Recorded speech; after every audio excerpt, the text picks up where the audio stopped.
Áno, už sme po druhýkrát v kuchyni so Zuzkou Liškovou. Zuzka, teraz už to teda vyzerá trošku na také väčšie jedlo ako šalát.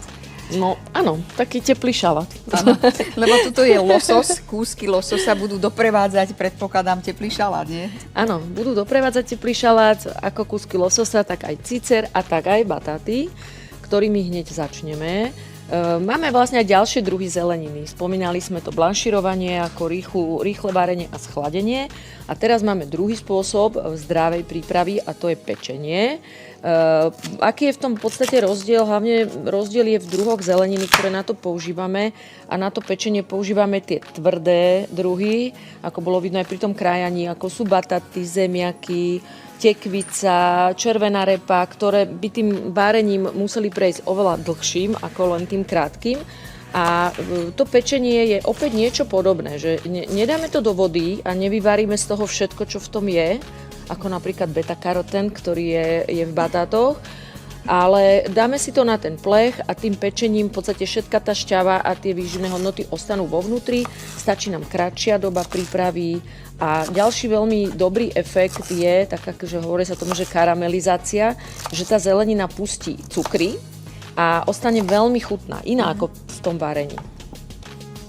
Čo musíme urobiť, aké sú zásady toho pečenia, aby sme nedali na ten plech toho veľmi veľa, pretože ak ten plech prepcháme, tak tá zelenina má aj veľa vody a tú vodu pustí a tým pádom nám tam môže zase vzniknúť nejaká kaša.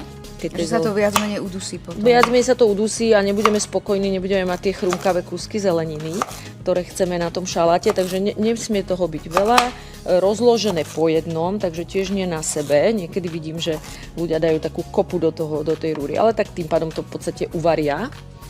A trošku pokvapkáme olivovým olejom, môžeme solou alebo prípadne nejakými bylinkami. Len s bylinkami, hlavne čerstvými, opatrne v pečení, aby nezhoreli z vrchu. Aj to sa niekedy stane, že nám tie bylinky potom zhoria. No, toto nie je dobré solenie, pardon. Aj na to si treba dať pozor, aby človek to neosolil príliš veľa. A trošku olivový olej. Inak ten olivový olej teoreticky vieme aj znižiť, že ho tam vôbec napríklad pri tomto nedáme. Ale také si myslím, že takáto troška nám zase dodá nejakú chuť a tá zelenina sa tak zdravo opečie. Ideme s tým do rúry? Poďme to dať do rúry. Ja to dám na spodok, lebo budeme dávať ešte aj niečo navrch. A teraz tu máme losos, opäť by sme mohli povedať, že tie bataty s lososom sú v podstate ako normálne jedlo a vieme ich takto skombinovať aj do týchto jarno-letných teplých šalátov. Takže trošku osolíme. Losos je tučná ryba, nepotrebujeme ho nijak špeciálne olejovať a domasťovať, takže dáme navrch. A teraz mi povedz, oni sa budú pripravovať rovnakú dobu? Oni sa budú pripravovať, trošku dlhšie bude ten losos, možno o 5 minút, ale ja to budem sledovať.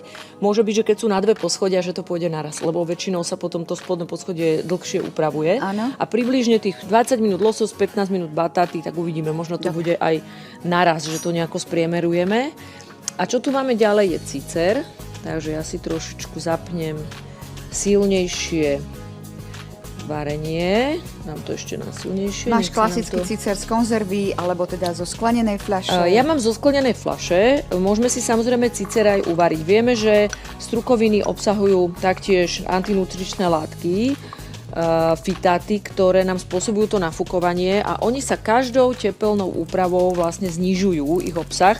Preto je aj, ak máme trošku problémy so závaraným cicerom alebo aj vareným cicerom, že máme pocit, že nás to nafúkuje, tak je dobre ho opiecť a zase pridať ďalšiu tepelnú prípravu a tým vlastne znížime aj tieto nie úplne žiaduce efekty strukovín. Oni sú veľmi zdravé, pretože obsahujú veľa vlákniny, ale samozrejme potom sa stane, že ich nechceme napríklad na obed jesť a bola by to veľká škoda, aby sme ich pravidelne nezaraďovali. Mám tu sušený cesnak, udenú papriku, hej, a tiež si ten cícer ochutiť. Nenehať ho len tak. Niekedy povedia ľudia, že mne ten cícer moc nechutí, to nemá žiadnu chuť, ale treba si ho ochutiť. A napríklad tá udená paprika mu dodá veľmi dobrú chuť. Aj cesnak, aj tá udená paprika tam zahrajú. Áno, áno. Takže ja ho krátko opečiem, tak dochrumkáva. Dám si ho ešte trošku na viacej. Dobre. A budeme si zase skladať šalát. Áno.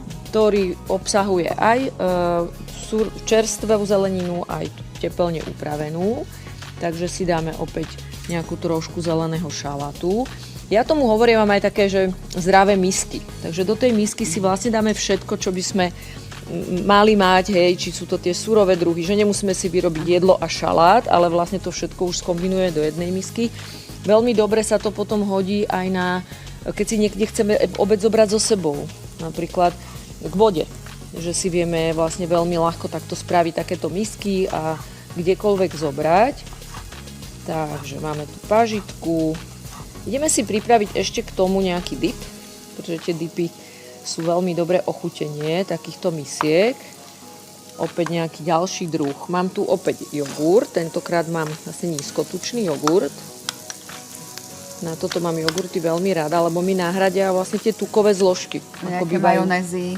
A majonézu, prípadne nejaké tie... Aj smotanú, nejakú tučnú. Smotanu, alebo bývajú tie tahiny napríklad. Takže opäť dáme horčicu, dobre, ďakujem. Trošku som pridala, Zuzka, ak to chceš mať chrumkavé. Taká tá sladko-kyslá chuť. Musím ísť ďalej od toho, lebo to trošku prská. Citrónovú šťavu. Ako to vonia. Ten cesnak. Výborne, že? Áno. Že aj z toho ciceru vieme pripraviť takéto vynikajúce jedlo. Áno. Trošku soli, trošku čierneho korenia. Tak. A zamiešame. Takže čo dosiahneme v týchto miskách je aj, sú chutné, jednoducho je to chutné, keď to aj s tým dipom vlastne skombinujeme, tak nám to viac chutí, ako keď máme len napríklad holý losos s batátmi. Áno. Takže sa tá chuť veľmi dobre ako keby dokombinuje. Môžeme do toho dipu pridať ešte túto našu pažitku. Tak. Tak, dobre. Čerstvé druhy byliniek, s sušenými, proste všetko, čo máme doma. A čo máme radi najmä. Čo máme radi. A niekedy nám aj ostane doma kúsok niečoho, ja neviem, kúsok úhorky, pár rajčín. Takže všetko to hodíme do tej misky, že nemusíme na to ich nehať zvednúť v chladničke, že však toto sa mi k tomu nehodí, pretože do tých misiek naozaj nakombinujeme všeličo a mne častokrát zostane kúsok cukety, tak ho opečem a už mám niečo zase na oživenie takéto misky, toho teplého šalátu vlastne, ako ich dneska robíme. Takže budeme kombinovať aj surovú zeleninu. Jasné. Dobre. Zuzi, tak do tejto misky dáme zeleninu. Áno. Cicer už máme opražený, ale ten ešte asi počkáme, kým sa nám dokončia tieto zložky tam dovnútra. Môžeme ho tam kľudne dať. Môžeme ho tam kľudne dať. Áno, ja tam dám potom aj kúsok. ale kompletizovať to budeme samozrejme až s týmto tak. A to už v ďalšom vstupe alebo medzi tým, keď bude potrebné, tak nám to potom urobíš, áno? A my to uvidíme, že ako to vyzerá. Mňam. A to sa udená paprika, ten cesnak. Áno. Takto vytvoríme niečo veľmi chutné. Moje deti to milujú, napríklad takto cicer ochutený. Dobre, a ešte nám len povedz, teda dala by si tam ešte a dáš tam úhorku v ďalšom kroku, potom tam dáš ten dip, alebo dip dáš až na záver? Až na losos. Dám si ten plátok lososa a dám na to ten dip. Dobre, tak to uvidíme samozrejme. Kľudne si to dokončí, my pokračujeme teraz ďalej. Vieš, čo je to karnozín?